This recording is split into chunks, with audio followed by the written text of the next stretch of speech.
दुर्गा नदी के किनारे बसा एक गांव फूलपुर। गांव में कुछ 100-150 लोग रहते थे।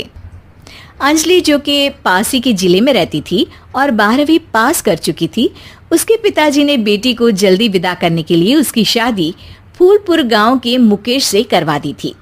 मुकेश कभी स्कूल नहीं गया था और इस कारण वो पढ़ा लिखा नहीं था और बाकी गांव वालों की हालत भी मुकेश जैसी ही थी। मुकेश के घर में उसके माता पिता भी रहते थे।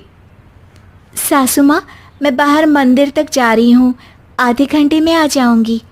अरे अभी कहीं जाने की जरूरत नहीं है, चुपचाप जाके रसोई में रात के खाने की तैयारी करो। और ये घूंघट क्यों हटा लिया है तुमने?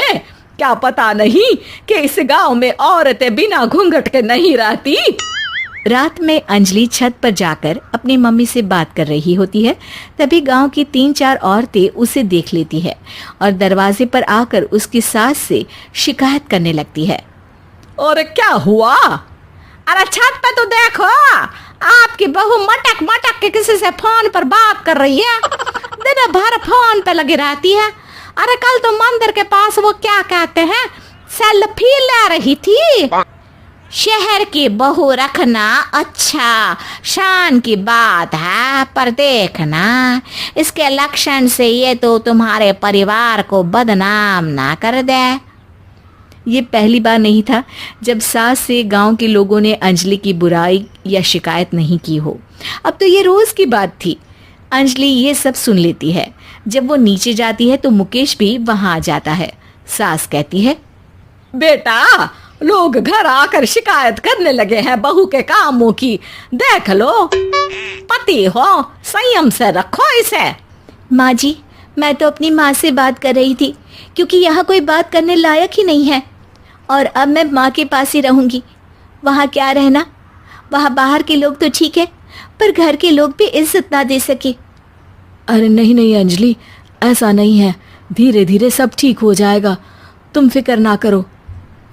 अरे बस कुछ बोलना ही नहीं है, सर पे चढ़ा रखा है बहू को। सास मुकेश की नरम बात सुन के वहां से मुंह चढ़ाकर चली जाती है। मैं तो कहती हूँ हम दोनों शहर चले जाते हैं। मैं पढ़ी लिखी हूँ, मुझे वहाँ नौकरी भी मिल जाएगी और थोड़े दिनों में आप भी वहाँ कुछ काम ढूंढ लेना। अरे नहीं नहीं अंजलि, हम यहाँ ना गांव का खेत, माँ पिताजी को छोड़कर शहर नहीं जा सकते। माँ पिताजी को कैसा लगेगा और गांव वाले क्या सोचेंगे?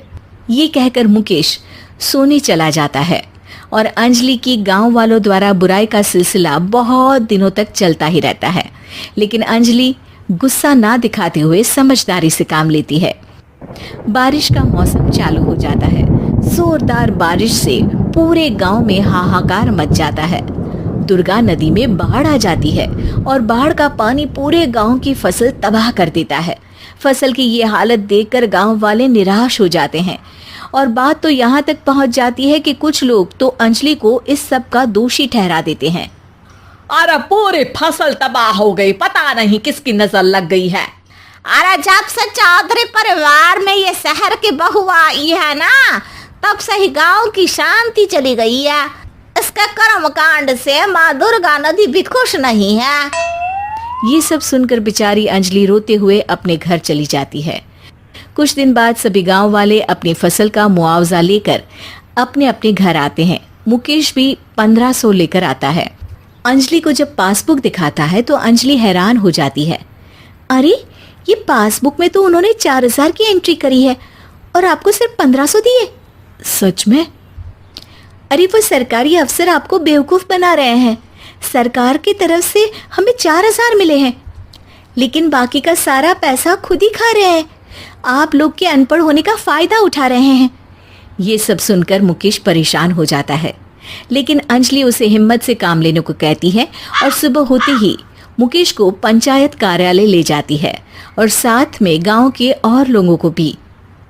आप सरकारी बाबू क्या गांव के लोगों को बेवकूफ समझते हैं? आपको क्या लगता है ये पढ़े लिखे नहीं है तो आप कुछ भी मनमानी करेंगे? ये बेचारे दिन रात इतनी मेहनत करते हैं, ये हमारे अन्नदाता हैं और आप इनके साथ ऐसा धोखा करते हैं। अरे क्या बके जा रही है ये लड़की, किस धोखे की बात कर रही है? अपने कांड करके नदी माँ को नाराज करके हमारा नुकसान करके इसे चैन नहीं मिला क्या? सरपंच जी, इन सरकारी बाबू ने मुझे बेवकूफ बनाया है और मेरे हिस्से के पैसे खुद चट कर गए।